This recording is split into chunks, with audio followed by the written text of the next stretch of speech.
أن ائت القوم الظالمين.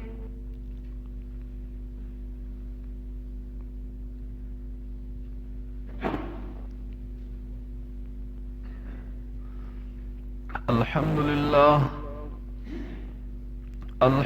لله الذي من علينا بجزيل النعم والصلاة والسلام على سيد العرب والعجم وعلى آله وأصحابه مصابيح الظلم. أما بعد فأعوذ بالله من الشيطان الرجيم. بسم الله الرحمن الرحيم.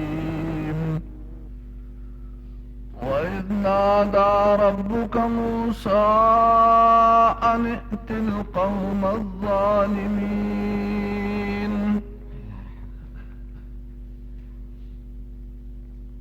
سورة الشعراء آیت نمبر 10.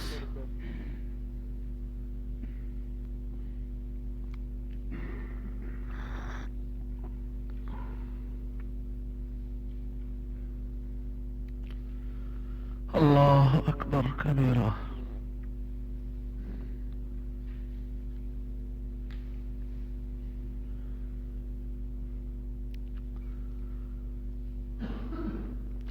سبقونه د عمل مطابق برابر دي. اعمال په اعتبار سره خپل عمل اشتراک منځ کو کنه کو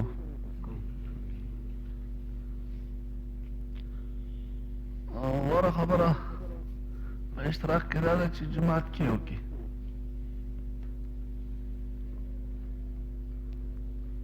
او مانځه پسې خبرې وکړي. دا هغه مطلب دا نه چې جماعت نه ووت د اشتراک منځ ختم شو یا خبرې وکړي چې د اشتراک منځ ختم شو، داسې مطلب نه دی، بلکې اشتراک منځ کېږي راستی هم کېږي. که سهار کې تا نه په دغه ټایم باندې پاتې شو څه مجبورۍ د تحت یا د جماعت نه ووتې کور کې هم کولی شي، په لاره کې هم کولی شي، ګټې په سر باندې هم کولی شي. خالص هغه د قضا کېدو ټایم چې نور هغه ټایم مکروه ووته ختم شو نو فکس هغه ټایم باندې لازمي نه ده چې په دغه ټایم وکړي.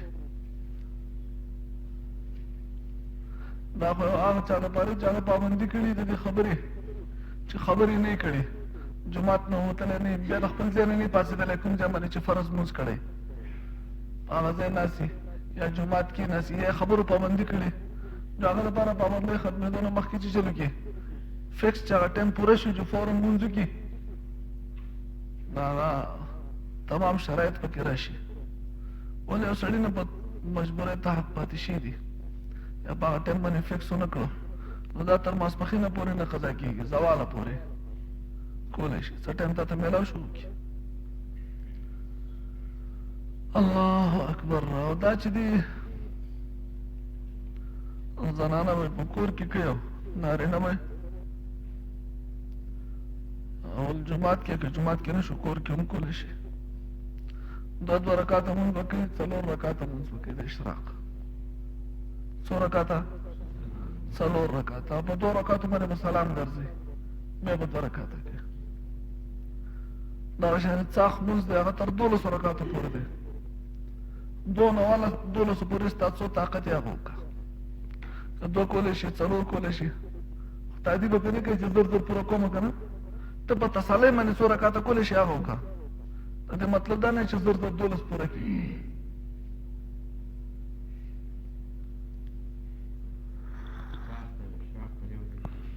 او کېدای شي چې سړي هغه اشتراک څاښ ته رسولي که نه اشتراک هم نه کړی او لټ شي نو بیا اول د اشتراک منځو کې بیا د پسې څاښ منځو کې یو ځای لکه مثال په طور په 9 بجې سړی پاڅېده او اشتراک منځ یې نه دی کړی دوباره وده شی و که نه منځ یې کړلی وده شی دی بیا په 9 بجې پاڅېد په 10 بجې پاڅېد اودس وکړو اول 2 رکعته تحیة الوضو وکړه او بیا د اشتراک منځ وکړه بیا پسې څاښ منځ وکړه. څاښ مونځ څو رکعته شو؟ 2 نه والا 12 پورې.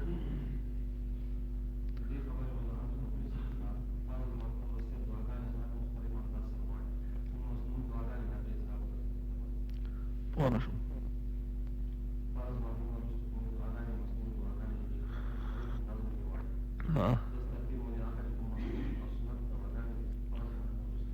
دا خبره ده چې هغه خو به ځانه معلومه کړي دا فرض دعا مسنون دعاګانې د فرض مانځه نه وروستی، ځکه یو دوه نه ډېر شی دعاګانې دي چې څوک پکې څومره وایو، لکه اوس ډېر شی احادیثو کې راغلي، ډېرې دعاګانې راغلي.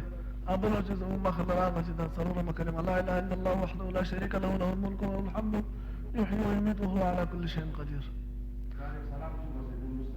صحیح شوه. اوس دا دعا چې سړی فرض مانځه پسې ووایي لکه یو غلام یې چې ازاد کړي. تاسو به اورېدلي دا ځان جدا چپټر دی، پوره بحث دی دا کوم چې ده وچېړه، دا پوره بحث دی چې د فرض مانځه نه وروستی دعاګانې په روایتو کې حدیثو کې ډېرې زیاتې راغلي دي. او د دې تاکید هم راغلی حدیث شریف کې راځي یو خو مسنون وظایف دي چې سړی کوي، لکه آیت الکرسي شو، دا کلمې شو، سبحان الله سبحان الله، دا خو وظایف دي که نه؟ او الحمد آیت الکرسي او آمن الرسول او شهد الله قل اللهم مالک الملک، دا د هر یو خپل خپل فضایل هم راغلي دي او ډېر شی دي. د دې بنیادي فرق او اختلاف په دې ځای کې نه دی. اختلاف دا دی چې سړی فرض سلام وګرځوي نو آیا دله دا ټولې دعاګانې په دې ټایم کې پکار دي که نه دی پسې سنت دي، دی دا سنتو کې سنتو پسې دعاګانې وکړي. پوهېږئ تاسو بنیادي مسله دې ځای کې ده. وظایف او دعاګانې دا خو سړی په خپله باندې کومې چې لازمي دي هغه معلوم وي که چې چا سره څومره ټایم وي هغومره ووایي. اوس زموږ شاید تعدي ګرم دی سلام وګرځه نه شب وتی دی که نه، د هغه ته خو هېڅ شي ضرورت نشته. خو یو سړی وظیفه کوي، وظایف کوي، کوم چې حدیثو کې راغلي چې بعد المکتوبات د فرض مانځه نه وروستی دعاګانې دي، نو په هغې کې دا مسله راځي موږ ته چې کوم مانځه پسې چې سنت دي، په کوم مانځه پسې سنت دي، نو په دغه کې به چې چل کو وظیفه اول وکړو که دا سنت اول وکړو. په دې خبره پوهېږئ؟ دا ټینشن مه کوئ، دا ټینشن مه کوئ. تاسو ته اسان حل وښیم، د چا څنګه خوښ یې هغسې وکړئ. ووایه تاسو که څوک فرض مانځه پسې متصل وظیفې کوي او بیا سنت کوي هم اجازت دی، او که څوک فرض مانځه پسې دومره قدر ایثار شي چې اللهم انت السلام ومنک السلام تبارکت یا ذا الجلال والاکرام ووایي او بیا پاڅېده نو هم صحیح دی، هم جایز دی، سنت یې وکړه. ځکه دا دعاګانې او دا سنت ټول د فرضو نه وروستی دي. په دې خبره پوهېږئ؟ دا سنت د څه شي نه وروستی دي او دا وظایفو دا هم د فرضو نه وروستی دي که نه. اوس د فرضو نه وروستی دي، په دې کې ترتیب لاندې باندې راشي نو هېڅ مسله نشته. که سنت دي هغه هم د فرضو نه وروستی دي. ماسپښین لمانځه پسې اوس 2 رکعته سنت دي نو فرضو پسې دي که نه دي؟ حدیث کې راغلي که نه دي راغلي؟ اوس په دې کې به څه خامخا څه به مخکې کېږي څه به وروستی کېږي، نو سړی به دا نه وي چې دا د فرضو پسې ونه شو. پوهېږئ که نه پوهېږئ؟ نه پوهېږئ که نه؟ خاص پرې نه پوهېږي، ته پرې سره نه پوهېږي.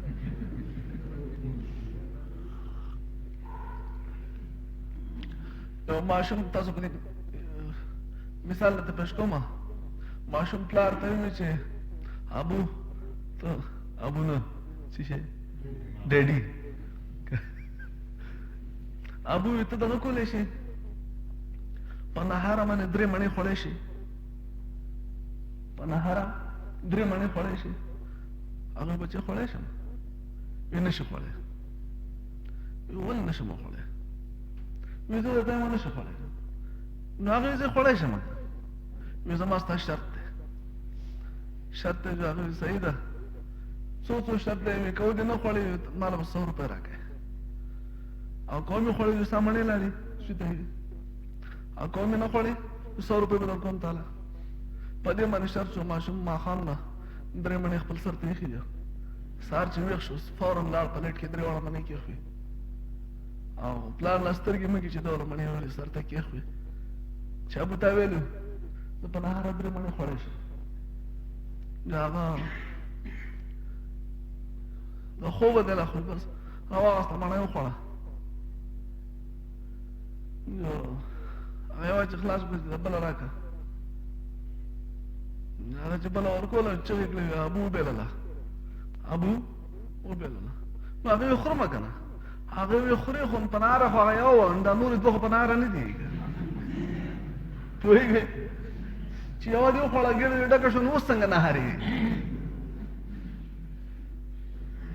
نو که مثال په طور داسې ترتیب شي که نه بیا خو یو کرش په نهاره وه نور څه شی و په مړه د نهارې مطلب دا دی چې هغه اول مخکې اول خوراک کې دی د اول نه واله تر اخره پورې هغه ټول خوراک په نهاره کې راځي اوس زما په خبره پوه شوئ که هغه اوس دې سړی سهار په نهاره مې سهار لا په نهاره مو ناشته مې وکړه ناشته نهارې نه وروسته بېچه وکړو ناشته وکړه ناشته کې هغه اخرنی نوړی د ښه موړ شوی خو هغه هم لا د نهارې سره ټل نه که نه پوهېږئ که نه نو د فرض منځه پسې که سنت دي که وظایف دي که هر څه دي دا ټول په فرضو پسې دي که څه دي مخکې شي که څه دي وروستی شي ټول په فرضو پسې دي زما په دې خبره پوه شوئ نو بعضې کسان په دې باندې ناپوه دي ناپوه دي اکثر دا سعودي کې هم داسې په دې خبره باندې زور کوي چې فرض منځه پسې دا وظیفې راغلې ته سنت ته ودرېدې نو هغه فرض منځه پسې خو نه شو نو دا تپوس دې کړي چې دا سنت په څه شي پسې دي دا هم په فرضو پسې دي که نه ما دا سنتو پسې بیا وظایف وکړو فرض مانځه پسې مې سنت وکړه ورپسې مې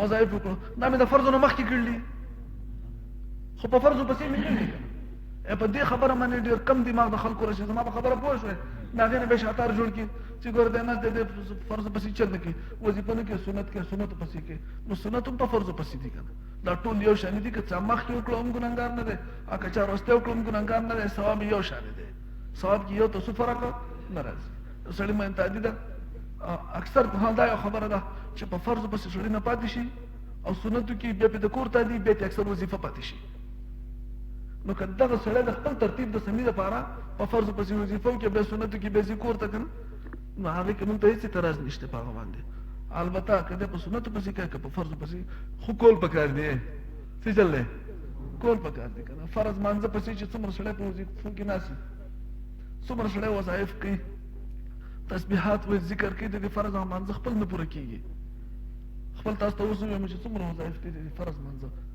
هغه نه پوره کېږي دا به وکړي څو پورې چې دی په دې زمانې ناست دی فرشتې د ده دپاره د مغفرت دعاګانې غواړي هغه اوس هغه چا دپاره دي چې هغه باندې تعدي نه کوي مونږ باندې خو جومات کې تعدي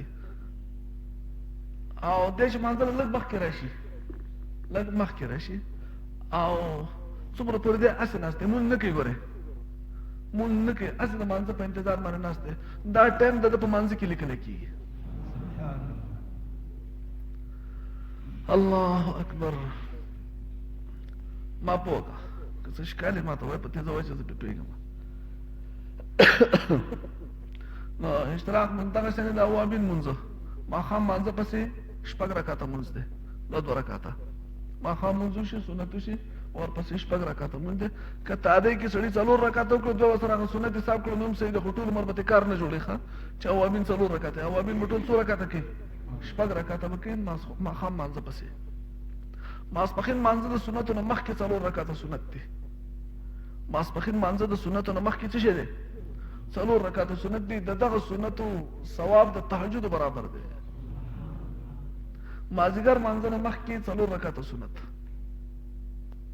مازدیګر مانځه نه مخکې څلور رکاته سنت ماسخوتن مانځه نه مخکې څلور رکاته سنت لکه د نفلونو خزانه ذخیره ځان سره یوسه که نه زر در رایه شړت خبره لاړه ختمه شوه ټایم خو لاړ تا ته خو انتظار نه کوي لګوه ټایم خو پکې ولګوه که نه په کار به دې راشي راغلی ټایم د سره شته 15 منټه مخکې راځي لکه مثال په طور تاسو ته یو خبره کومه یو سړی مانځه له راځي بانک په څه وي د مانځه نه څو مخکې وي عموما نیمه ګنټه 20 منټه دومره خو وي که نه د دغه ټایم نه واخله تر مانځه پورې دا ټایم مونږ جومات له ورکړه دا خو مونږ مانځه له ورکړی ځکه بانک یې ویل دی که نه دغه ټایم مونږ مانځه له ورکړه په دې کې زمونږ د قرآن تلاوت زمونږ نوافل زمونږ قضا مونځونه زمونږ وظایف ټول پکې پوره کېږي خو چې په هر مانځه کې مونږ ته کومه ټایم مانځه له ورکړه نور مونږ الله پاک ټول ورځ نه غواړي چې ټک مه کوه دقسې نه راشي جومات کې کښېنه ولې دومره خو مه کوه چې ټک خلاص یې که نه دی چې بانک سره جومات ته راشي د قضا مونځونه دي هغه پکې کېږي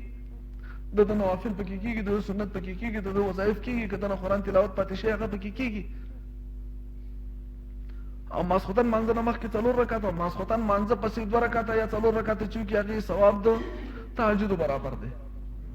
ماسخوتن مانځه پسې یا 2 رکعته وکړو یا څه وکړو 4، د هغې ثواب د تهجد برابر دی. که یو سړي تهجد په دغه شپه ونه کړي دا مونږ به په تهجدو کې ولګي. جی جی صحیح لس دې وکړی شي، خو دغه سنت کوم چې حدیث کې 4 راغلي هغه سنت شو، بقای نفل شو. الله اکبر. تهجد دوه والا تر 12 رکعاتو پورې مونځ دی. تهجد مونځ سړی پاتې په استقامت کولی شي، صرف 2 رکعاته دی وکړي خو ښکلي دی وکړي. هغه دغه 12 نه غوره دي کومې چې زر زر کړي. 2 کولی شي په تسلۍ، 4 کولی شي په تسلۍ، هغه وکړي. تعداد مه ګوره خو وزن یې ګوره، وزن. دا په یو سلام دی جی، دا په یو سلامو کې غوره دی. او جی اکثر دا راځي چې د شپې مونځ چې دی هغه په 2 رکعاته دی، د ورځې مونځ چې دی هغه 4 رکعاته دی که نه، چې کوم کې تعین نه راغلی. نفل د شپې چې کوي نو هغه 2 رکعاته کوي، او د ورځې نفل چې دی هغه 4 رکعاته دی.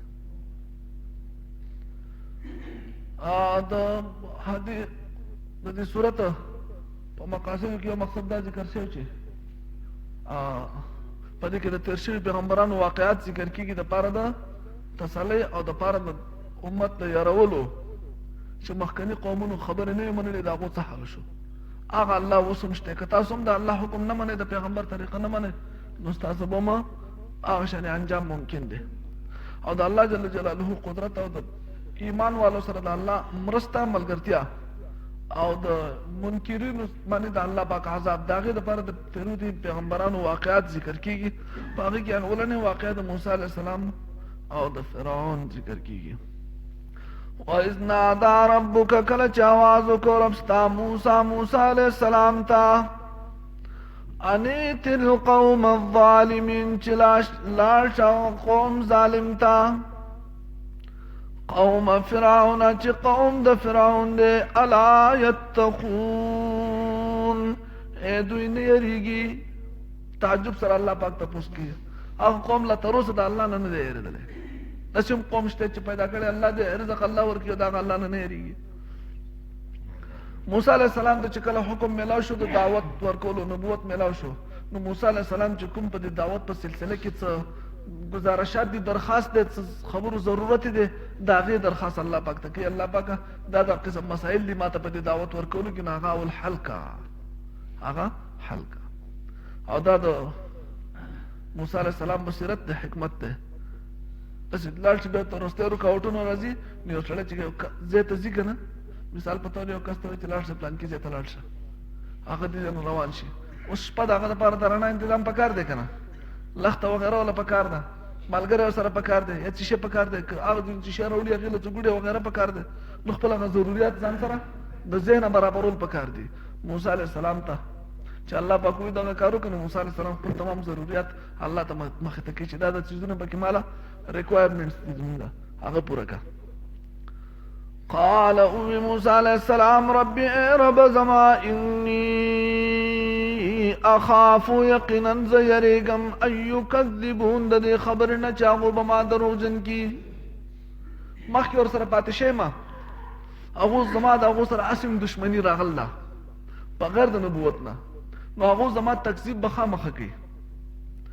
یو مسله خو ما سره دا ده چې هغوی زما دروغجن کوي. دویم ویضیق صدري زما سینه تنګه ده، کیدای شي د دغه وجې نه د هغو د دې مقابلې نه یا د دشمنۍ د وجې نه زما سینه تنګه ده، برداشت نه کړی شم. نو دا مسله هم زما حل کړه چې هغوی ما دروغجن نه کړي یا زما داسې دشمني ونه کړي چې هغه په دعوت کې رکاوټ جوړ شي، یا زما د سینې تنګوالی په دعوت کې رکاوټ جوړ شي. دا حل کماله. ولا ينطلق لساني، نه چلیږي جبه زما، جبه مې صفا آزاده نه چلیږي. د هغې مسله تاسو ته معلومه وه که نه، هغه وجه ده، نو جبه مې هغسې آزاده نه چلیږي. نو د هغې سره زما له یو ملګری پکار دی. فارسل الی هارون، ولېږه دا استازی هارون علیه السلام ته، لکه څنګه چې تا ما ته راولېږه دا استازی خپل د نبوت جبریل علیه السلام، دا استازی هارون علیه السلام ته هم ولېږه چې هغه ما سره ملګری شي، نو زما به څه چلو شي، زما ملا به مې مضبوطه شي، مټ به مې مضبوط شي، سینه به مې کولاو شي، ډاډ به راته جوړ شي، ملګری به شي را سره. یو خو دا مسله حل شوه. دویم ولهم علی ذنب، د هغوی په ما باندې یو ګناه دی، فاخاف ان یقتلون، پس زه یریږم د دې نه چې هغوی ما مړ کړي. غلطي مې کړې ده هلته هغه قبطي هغه یې ورجلی و که نه، یاد و تاسو ته که نه، قبطي مړ کړی.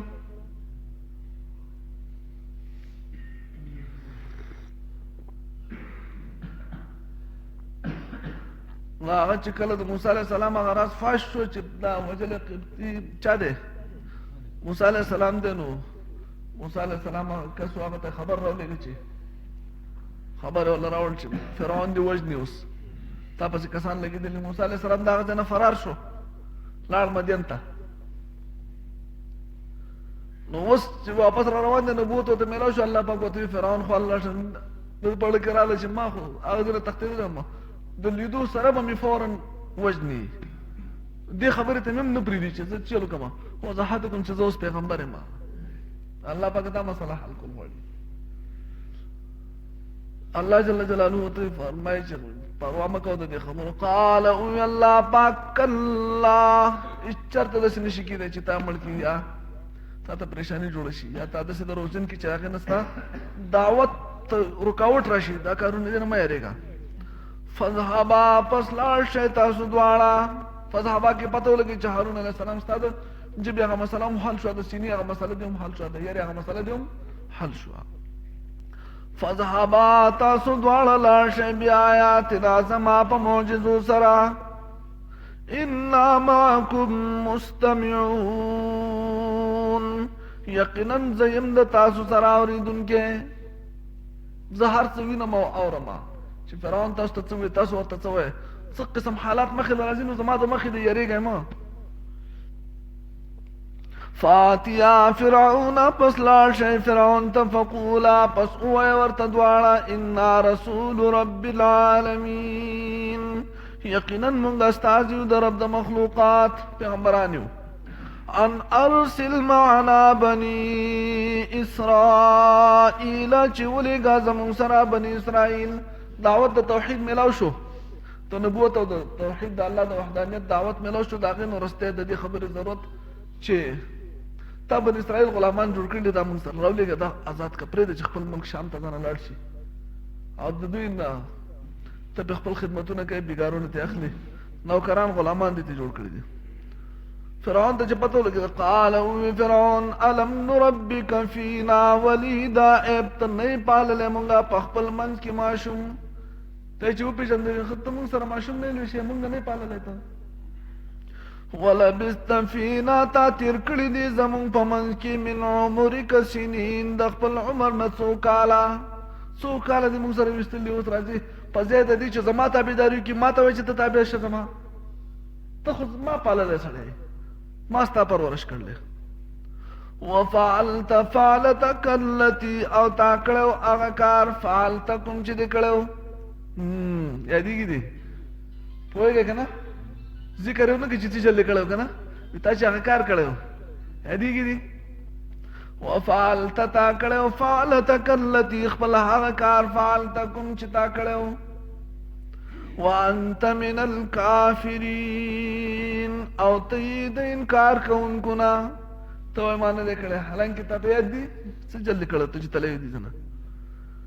موسی علیه السلام ورته قال وی موسی علیه السلام فعلتها، ما کړی هغه کار، اذن په هغه وخت کې وانا من الضالین، زه هم د ناپوهانو نه، هغه وخت کې ما سره نبوت نه و، دا نبوت نه مخکې خبره ده،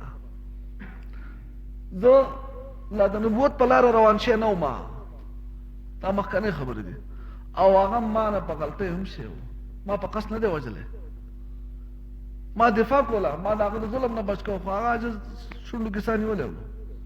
مړ.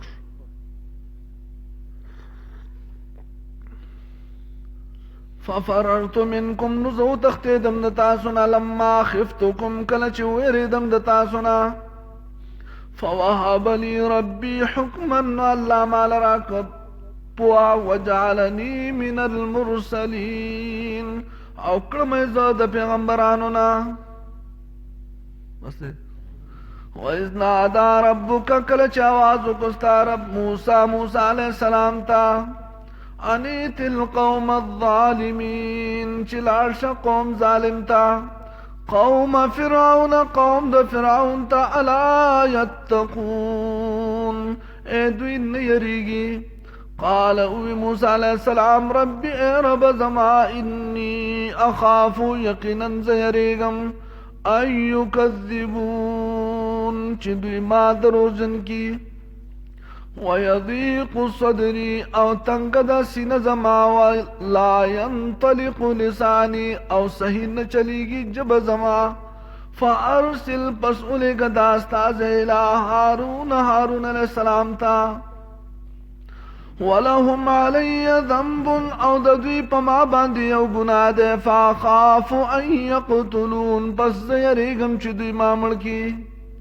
قال او الله پاک کلا دس نشکی دے فذهبا پس لاړ شئ دواړه بیا آیاتنا زما په نخو سره انا معکم مستمعون یقینا موږ د تاسو سره یو اوریدونکي. فاتیا فرعون پس لاړ شئ دواړه فرعون ته فقولا پس ویغت انا رسول رب العالمین یقینا مونږ یو استازي د رب د مخلوقات ان ارسل معنا بني اسرائيل دا چې ولېږه زموږ سره بني اسرائيل. قال او فرعون الم نربك فينا وليدا ایت مونږ نه پاللې په خپل منځ کې وړکې ولبثت فينا من عمرك سنين او تا تیر کړی دی زمون په منځ کې خپل عمر نه ډیر کالا. وفعلت فعلتك التي تا کړو هغه کار فعلت کوم چې تا کړو وانت من الكافرين او تو اوس د انکار کوونکو نه. قال او موسی علیہ السلام فعلتها اذا ما کړو پاغه وخت کې وانا من الضالين او زوم د ناپوهانو نه. ففررت منکم نو تختیدم د تاسو نه لما خفتکم کله چې ویریدم د تاسو نه فوهب لي ربي پس راک ما تا رب زما حکما پوها وجعلني وګرځولم زه من المرسلين د پیغمبرانو نه. وتلك نعمت او دا نعمت دستا تمنها چې تیز باندې پمون باندې علی پما باندې ان عبدت بني اسرائیل دا چې تا غلامان جوړ کړی دي د بني اسرائیلونه. ته ماته چې ماته پاللې تاسو پاللې مو خو ځکه دې پاللې چې بني اسرائیل د خپل غلامان جوړ کړی دا احسان دې پما باندې چې دې پاللې زه به دې پرېخم او زه خپل مور پاللې شم خو ته استاد الله مجبور ته دومره غلامان کړی دا احسان نه دې پما باندې. اللهم صل علی محمد وبارک ربنا